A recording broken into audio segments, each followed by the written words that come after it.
silbi si Claire. Pero si Claire may kinita. Pwede siya nakinabang. So yung taong bayan, yung pera ng taong bayan na pinambayad kay Claire, nagamit ang taong bayan. Hindi rin nakinabang si Bongbong. Sino lang ang panalo? Si Claire. Panalo yung vlog niya. Pinapanood siya. May sahod pa siya. Malamang may bonus din yan. Pagtanggol mo yung ganyang kahirap. Ano yan? Hero ba? Si Darna ba yan, si Claire? Wala kang ligtas dito. Hindi ka makakaligtas. Ang laki yung ginawa yung kalukuhan. Yeah. Malupit tong binanggit niya, ha? Oo, tinaningan. May taning na po ang buhay ni Bongbong Marcos. Wala na siyang ligtas. At sa sobrang laki nito, ibig sabihin dito ni Chavit, nabaon na, hinukay na ni Bongbong Marcos yung sarili niyang hukay. Kahit subukin niya pang makipag-areglo sa mga Duterte, makipag-areglo sa taong bayan, hindi na. Ang kakahantungan lang ni Bongbong Marcos ay pag-aaresto sa kanya ng pulis. Not even yung mapatalsik si Bongbong Marcos. Ito po sinasabi ni Chavit. Hindi lang pagpapatalsik kay Bongbong Marcos. Bagkus, may taning na. May taning na ang buhay ni Bongbong Marcos. Alam niyo kung bakit? Napakalaki nitong ginawa ni Bongbong. Magkakasakit siyang talaga rito. Pagsamahin mo pa, adik ka. Adik ka na. Tapos aarestuhin ka pa. Hindi lang pagbaba, Ang ibig sabihin dito ni Chavit, aarestuhin. Baka masaktan ka pa, sumuko ka na sa pulis at sa sundalo. Wala na tong dulo. Iyan na po ang fate ni Bongbong Marcos. Po isipin mo, adik ka na, madidepress ka pa, maaaresto ka pa. Susunod to sa yapak ng tatay niya. Nung binitbit sila sa Hawaii, namatay na yung tatay niya. 'Di ba? Ganito rin ang kalalabasan. Kaya sinasabi rito, ako'y naniniwala. Ay hindi na magtatagal to si Bongbong Marcos. Hindi ko po sinasabi na gusto ko siyang mamatay. Inuulit ko. Pero with his situation, depression and drugs, nako, deadly po yan. Inilatag niya ang mga akusasyong orchestrated ang mga ginawa ni PBBM nitong nakaraang taon para manatiling malinis ang kanyang pangalan. Halimbawa raw ang nooy pagpirma ni PBBM sa 2025 budget o General Appropriations Act. Sa kabila ng irregularities umano nito, kabilang ang di umano'y invalid at blank line items. Ayan, di ba? Diyan pumutok yung blank items. Kasabwat yan. At dahil bumagsak daw ang public rating ng Pangulo, sinundan daw ito ng deliberate image building niya para magmukha raw itong mabait, kabilang ang ilang serye umano ng scripted interviews ni PBBM. Yan, napansin nyo yan? Di ba si Bongbong Marcos laging wala? Puro si Claire lang. Di ba pansin-pansin? Ito, very obvious. Nung pagbagsak ng rating na, bigla siyang labas ng labas. Ang problema, scripted naman. Controlled environment. Bakla pa rin. Bakla itong mama na ito. Duwag ito. Duwag humarap sa media. Anong sinabi ni Claire noon? Haharap siya sa media. Hindi humaharap. Haharap lang, pipili ng isa i-interviewin. Hindi ganoon. Ang layo nito kay PRRD. Si PRRD inaharap ang tao. Consistently inaharap ang tao, ini-interview. Hindi siya nagtatago sa palda ng babae. Hindi nagtatago sa palda ng tagapagsalita. Siya mismo. Pero kita nyo, ang inaayos ni Bongbong Marcos, imahe. Hindi na po maniniwala ang tao sa ganyan. Kaya nga sabi ko, kusang babagsak to itong gobyerno ni Bongbong Marcos. Tatandaan nyo, pagsagad na, wala nang tiwala ang taong bayan. Kahit anong sabihin ni Bongbong Marcos, magko-collapse ang gobyerno ng kusa. Dahil kahit tahimik ang sundalo, kahit tahimik ang pulis, Pag nawalan na ang taong bayan ng tiwala sa liderato, babagsak ang ekonomiya. Even yung mga pulis at sundalo, pamilya nila magugutom na. Babagsak. Maniwala po kayo, babagsak ang ekonomiya natin. Yun lang ang masakit. Bago bumagsak yung gobyerno ni Bongbong Marcos, sad-sad na po tayo. Pero mangyayari yan. Dahil nakikita natin wala nang tiwala ang taong bayan. Wala nang investor. Yung dollar pataas na naman. Bumaba lang saglit, napansin ninyo kasi December pumapasok yung remittance nyo mga OFW. Pero back to normal na tayo. Ano mangyayari? Tingnan nyo. First Monday, unang pasok pa lang, bulusok na naman, taas na naman ng dolyar. Problema yan. Babagsak talaga ekonomiya natin. Unahan lang yan. Mamamatay ang taong bayan. O ito unang mamamatay. Makukukunin ito eh. O hindi po tayo nagbibintang ha. Pero tatandaan natin.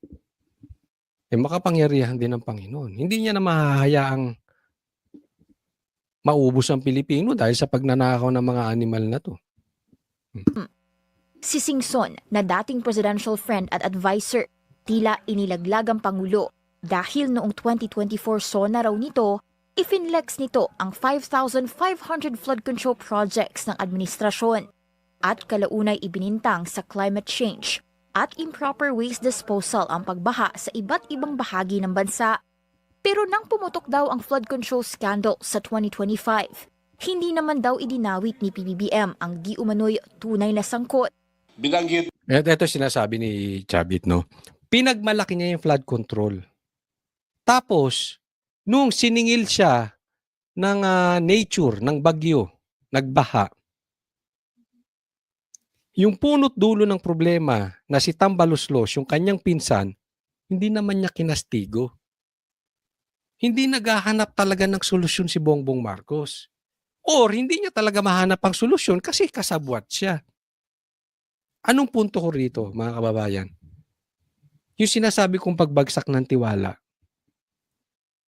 Kahit anong pangakong gawin ni Bongbong Marcos, isipin mo pinagmalaki mo yung flood control projects. Tapos bumagsak. Tapos hindi mo inaayos ng maayos. Eh di wala talagang tiwala ang taong bayan. Mauuwi tayo sa puro pangako, pero ang Pilipino gutom. Anong kalalabasan? Kahit anong sabihin ni Claire, kahit anong sabihin ni Tito Soto, kahit anong sabihin ng mga Rimulya, ang taong bayan hindi na magtitiwala. si Martin Romualdez. Naimbestigahan ba? Di pa up to now. Dahil pinsambuho niya ito, kasama niya mastermind. They're both mastermind. So up to now, ni investigasyon wala. Humarap na noon si former Speaker Martin Romualdez sa ICI at bahagi siya ng pinakakasuhan sa Ombudsman. Kasunod ng mga aligasyon tungkol sa pagtanggap ng di umano'y kickback sa infra projects. Una nang ibinahagi ni Singson na talamak daw ang tila maanumalyang proyekto sa Ilocos Region, ang balwarte ng pamilya Marcos. May mga paborito raw itong kontratista, pero kapag sinilip ang mga proyekto ay tila ghost o substandard naman.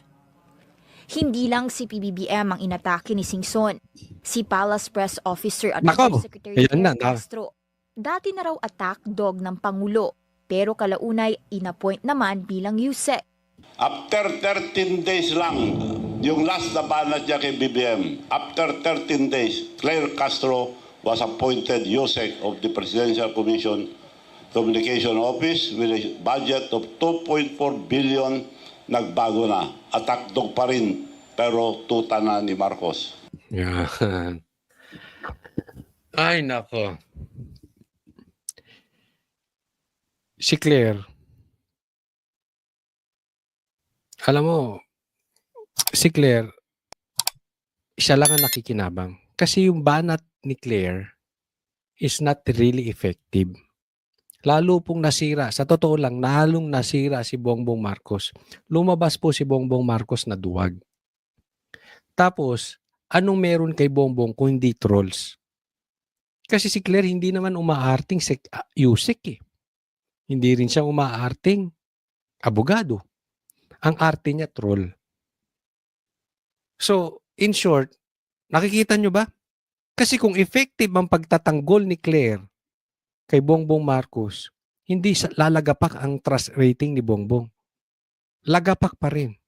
So in short, wala ding silbi si Claire.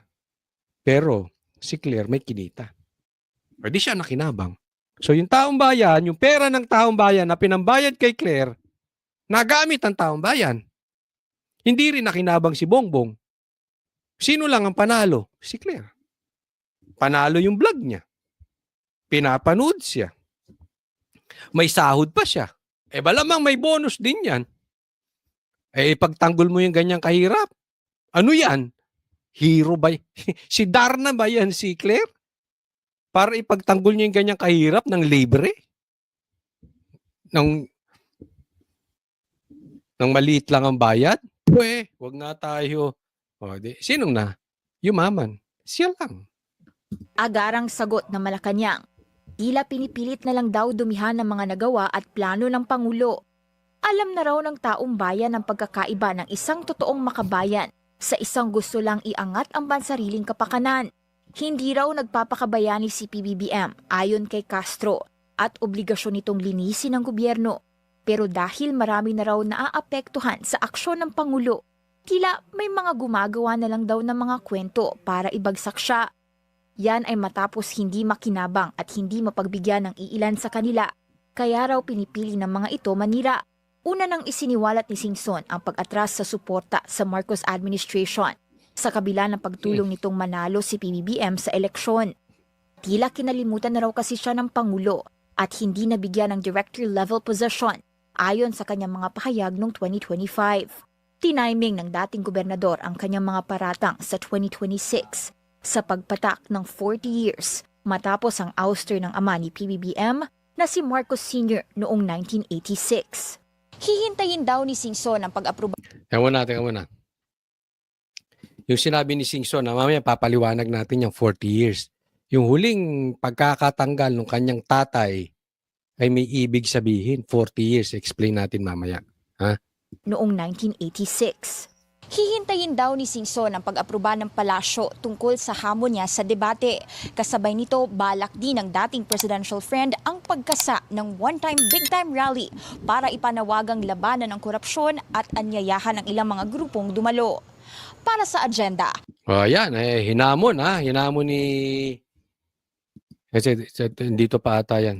Ito. Sa debate challenge ni Manong Chavit. Yan din ang banat ng Malacanang. Hannah T. Saglit. Puro pa-media lang. Yan din ang banat ng Malacanang sa debate challenge ni Manong Chavit. Dagdag ni Yusek Claire Castro, ang paglaban sa korupsyon ay hindi dinadaan sa debate, kundi sa pag-aksyon para mapanagot ang dapat managot.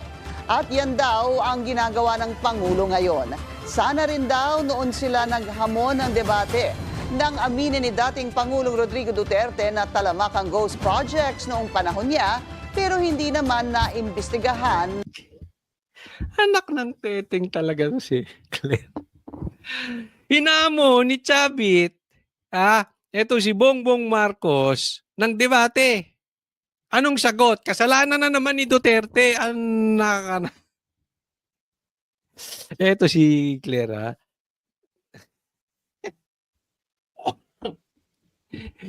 Halatang halata. Di ba? Nakarinig na kayong magsalita ang abogado? They make sense, di ba? Hindi parang troll. Nakikita nyo, minsan kahit yung ibang abogado, even yung mga hindi ako sang-ayon na abogado, pag nagsalita sila, may matututunan ka. They make sense. Abogado, yung abogado, pag nagsalita, tunog abogado. Ito tunog troll talaga. Parang nasa GC nila, ay, lahat ng balita balik sa Duterte. Okay?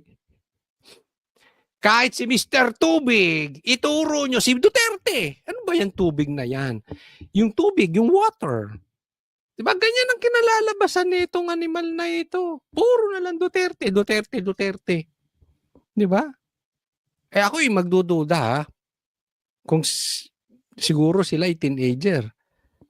Eh ako sa tingin ko, baka type nito si Claire kung pareha silang teenager ha, eh baka kinakalantari na nito si Claire si PRRD. Eh di ba? Isipin nyo debate. Pero ito yan.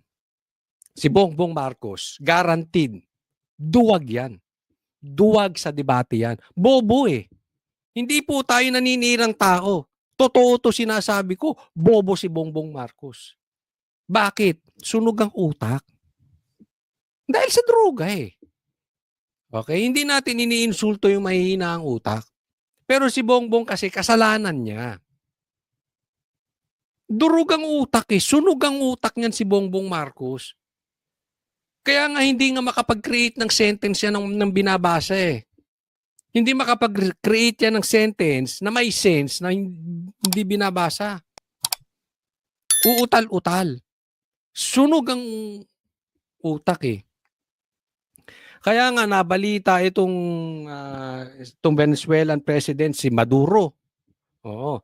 Maraming nagsasabi bakit naman ginawa ng US yun. Pero sa katunayan, ako hindi ko man alam itong totoong nangyari. No, hindi naman tayo aral dito. Pero marami akong napapanood na talagang mas gusto ng Venezuela yung nangyari. At kinuha yung kanilang presidente. Bakit konektado sa drugs? Trump, Amerika, kailan mo kami tutulungan sa mga adik na opisyal ng gobyernong ito? Diba? Sabi nila marami bakit daw inano yung soberanya ng Valenzuela. Ikinabuti ng taong bayan eh. Isipin mo, dinaya. Nangyayari ba sa Pilipinas yan? Dinaya ang eleksyon. Yung presidente connected sa droga. Total, may EDCA rito, Trump. Ba't hindi ka naman gumalaw-galaw? Kuhanin mo na. Bago pa kuhanin ni Lord. Etong mga adik na opisyal. Kasi bakit ka naman kasi mag-uupi opisyal na mahilig ka sa droga? Hindi ko rin naman maintindihan itong mga animal na to. Diba? Pero debate, malabo yan. Kasalanan to. Alam nyo kung sino may kasalanan? Kaya ayaw lumaban ng debate. Kasalanan ni Cayetano yan eh. Pinahiya. Nilaspag. Niyurakan sa debate. Tinapak-tapakan si Bongbong Marcos. Last niyang debate yun, ayaw na. Hindi na siya pinayagang magdebate. Siguro, pag pumayag ng debate ito si Bongbong Marcos, magsisuicide si Lisa at si Boying. Hindi na nila malalaman kung paano ipagtatanggol si Bongbong Marcos. Kaya over there, dead body, hindi matutuloy ang debate na yan. Malabo yan. Kaya anong style? Sisi sa Duterte. Ni Mrs. Tubig. ni Mrs. Tubig. Si Claire Castro. Next topic po tayo. Ito po, tingnan natin. Tingnan nyo to. Ito yung sinasabi natin patungkol sa 40 days. Kasi sabi, number 40 in the Bible means completion and a start of new beginning. Totoo yan. Kasi 1986, 60 years old si Marcos Sr. Tapos after 40 years, 60 years old na rin ito si, tama ba 60? Hindi ko mabasa eh. Babasahin ko. 1986, 68 years old si Marcos Sr. nung natanggal. 2026 is exactly 68 years old na rin si Bongbong Marcos. At posible matanggal. At ako'y naniniwala this will happen. Hindi ko pinatatanggal ha. Pinipredict ko lang po ang posibilidad. And sabi dito, history is repeating itself. Bakit, kanyo? Kasi sobra na po. Hindi ko alam kung paano pa matatagal. Kung hindi dahil sa mga pare, Kung hindi dahil sa mga pinklawan na walang paninindigan,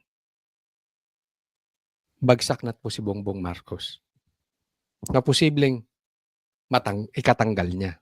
Hindi ko pinapatanggal, posibleng ikatanggal niya. Kaya ako'y naniniwala ito'y mangyayari.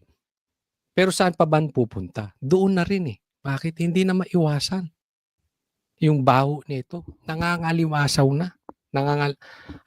Parang nanunuot na yung baho. Diba? Ano bang ibig sabihin nito? Sa Biblia kasi, yung 40 years, remember that, nung si Moses, nung inalis sa Egypt, yung mga Israelites at dadalhin sa Promised Land, it took them 40 years bago makarating doon dahil pasaway. Pasaway itong mga Israelites bago nakarating sa Promised Land. At 40 years, 40 days, nung pinako ang Panginoon at siya'y nabuhay muli, bago siya umakyat sa langit, 40 days. And also, nung nag-fasting, ang Panginoong Jesus natin, na remember that, nag-fasting siya 40 days. Tinukso siya ng dyablo. So marami pong ganyan sa Biblia. Even nung umakyat si Moses sa Mount Sinai para katagpuin ang Panginoon, 40 days din. Okay? So very meaningful po ito sa Bible. Hindi natin alam kung ito may kaugnayan dito. Pero baka ibigay sa atin ng Panginoon ang bagong simula. Di ba? So speaking of yung aking bagong binuksan na topic sa aking Facebook, yung fasting. Tayo po yung nagfa-fasting. Susubukan natin mag-fasting 48 hours a week. Hindi lang po yan for spiritual. Ito po good for the health. Yan. Kasi po, malaking bagay na yung sugar natin, yung ating sa katawan, may tulong po yung fasting. But anyway, nabanggit ko lang ulit, no? So, yan po ang connection yan. Malay natin. Di ba? May bagong panimula ang mga Pilipino. Sana naman. Ito'y aking lang. Maubos na yung mga adik na politiko. Dahil yan na nagpapahirap sa bayang Pilipinas. Next po. Ito meron pong imbitasyon si Chavit Singson. One time, big time rally versus corruption isinusulong ni Chavit Singson. Sana, hopefully, itong February na to. Malay natin, di ba? Last na rin ni Bongbong Marcos tong February 25 ba yun? Itong EDSA 1. Malay natin, we really don't know. Is 68 years old na siya. After 40 years, yung anak naman na natanggal. Alam nyo, dapat sa katunayan ako'y naniniwala. Nung nagsalita si Amy, kung tinuloy lang ang rally, nagkaroon ng 3rd day, 4th day, 5th day. Tapos na yung problema natin sa mga adik. Kaya lang, hindi natin inaasahang pagkakataon na hinto yung rally, which I respect dahil siguro yun ang pinahintulutan ng ating Panginoon. Malay mo, baka ngayon. Ngayong February 25, or di ko alam kung kailan man ito pinaplano ni Chavit Singson na rally, pero suportahan po natin. Next po.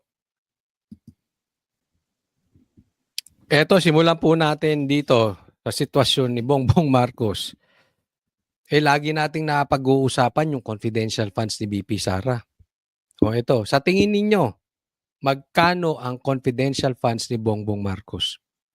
Kasi nirereklamo nila yung 150 million na confidential funds ni BP Sara ng Office of the Vice President. Si Bongbong, ano sa tingin ninyo? Sige nga, lagay nyo dyan sa comment section. Huwag nyo rin po kalimutan mag-subscribe dito sa ating channel. Paalala lang po. Sa tingin ninyo, ilan? Lagay po natin. Magkano ang confidential funds ni Bongbong Marcos? Nasa 4.5 billion pesos pa rin ang confidential funds ng Office of the President ngayong taon na parehong amount pa rin kung ikukumpara sa 2025 budget. Ayan, kita nyo. 4.5 billion confidential funds ni Bongbong Marcos. At parehas dun nakaraang taon, 4.5 billion. Grabe. Billion. Confidential funds yan, ha? Confidential. Anong ibig sabihin yan? Hindi natin alam kung saan ginastos yan. Hindi natin alam kung yan ay pinambayad ng trolls. Hindi natin alam kung yan ay binulsa. Pagsamahin mo yung 4.5 noong 2025, ngayong 2026, pagsama mo po na, kung hindi natin alam kung ano yung magkano yung 2023, 24. Pero ito na lang, 9 billion agad yan. May control si Bongbong Marcos kung saan gagastusin. Yung ang nakaalat na para sa baha, nagastos pa saan, na ang daming nakatingin, ito pang confidential funds, free will kung saan niya gagastusin. Ang laki niyan. Bukod pa doon, sa panayang silip ng mga kalaban ni Bongbong Marcos, sa 150 million, hindi billion ha, 150 million na confidential funds ni BP Sara. Kaya ako, pasensya na kung meron tayo talagang mga kaibigan na pink or mga dilawan na panay ang puna kay BP Sara, hindi kayo dapat nirerespeto. Mga animal kayo. Kayo mga pink dyan, tingnan nyo yung liderato nyo. Niloloko na kayo nitong mga to. Ayaw nyo kay Bongbong Marcos kaya kayo dilaw, di ba? Ayaw nyo kay Bongbong Marcos kaya kayo pink. Pero yung liderato ninyo, niloloko kayo, tinatarantado kayo. Hindi baling manakaw yung 44.5 billion. Basta masilip si BP Sara. Kaya ito mga lintik na mga pinklawan na ito, wala akong respeto dyan. Na-expose. Ngayong panahon ni Bongbong Marcos, ang daming na-expose na plastic na pink. Kayo ang pinaka-plastic sa lahat. Sa tingin ko, mas plastic pa yung pink kaysa sa pula. Kasi linis-linisan yung mga animal na yan. Kayo mga pare. Kayo mga pare na sumisilip pa dito kay BP Sara. Pambira naman. Ba't di nyo rin silipin si Bongbong Marcos? Di ba? Kaya ako doon sa mga members ng Pinklawan o yung mga naniniwala sa Pink, papayag na lang ba kayong inuuto kayo ng mga leaders nyo? Di ba kayo may pinag-aralan? Hindi ba kayo nag-iisip? Papauto kayo. Ayon kay Budget Acting Secretary Rolando Toledo, sa kabila ng malamig na pagtanggap ng publiko sa usapin ng confidential fund, ang pinakamalaking safeguard anya rito ay ang pagsunod ng OP sa rules and regulations na ipinapataw ng Budget Department at Commission on Audit. And also, per our general provision, we need to report that to House of Representatives and Senate at the same time from the Office of the President. So it will be monitored accordingly. Ang kabuuang confidential fund ng gobyerno for 2026 ay nasa 11.8 billion pesos ayon kay Toledo. So 11.8 ang billion ng confidential. Almost half kay Bongbong lang. Ang kasalukuyang usapin din tungkol sa umano'y bonuses na mga mambabatas, itinanggi ni Executive Secretary Ralph Recto na nag-i-exist sa executive branch. Pagdating naman sa Kamara, nasa 38.6 billion pesos na lang daw ngayong taon ang budget ng lower house na nasa 12 billion pesos ang ibinaba. Gaya ng ibang kongresista, pondo para sa maintenance and other expenditures o MOOE din ang alam ni Recto na purpose ng mga allowance na ito. Samantala, nananatili umanong isa sa fastest growing economies in Asia ang Pilipinas dahil nasa 4.8 to 5% ang GDP ng bansa sa pagtatapos ng 2020. Nakita mo kung niloloko pa tayo ng mga animal na to? Yung sinasabi ko, kaya walang mangyari sa Pilipinas eh. Hindi nyo naman gustong ayusin. Gusto nyo lang linisin yung imahe ninyo. Umasenso pa ekonomiya natin. Anong infrastructure na nagawa ninyo? Ilang porsyento ang walang trabaho? Kada bagyo, kinakabahan tayo, mga animal kayo. Tapos umasenso pa Pilipinas. Iniiwan na nga tayo ng mga turista eh. Sa ibang bansa na sila. Alam nyo bang yung mga turista nagdadala ng pera sa Pilipinas? Nung panahon mo, Bongbong Marcos, bumagsak ang turista. Tapos sasabihin mo, umasenso Pilipinas? Anong kademonyohang lantarang pagsisinungaling yan? 5. Wala naman daw epekto ang kasalukuyang sigalot sa pagitan ng Venezuela at Estados Unidos sa ekonomiya ng Pilipinas at nananatili ring matatag ang koneksyon natin sa ekonomiya ng Venezuela. Para sa agenda, Siya. Malamang may bonus din yan.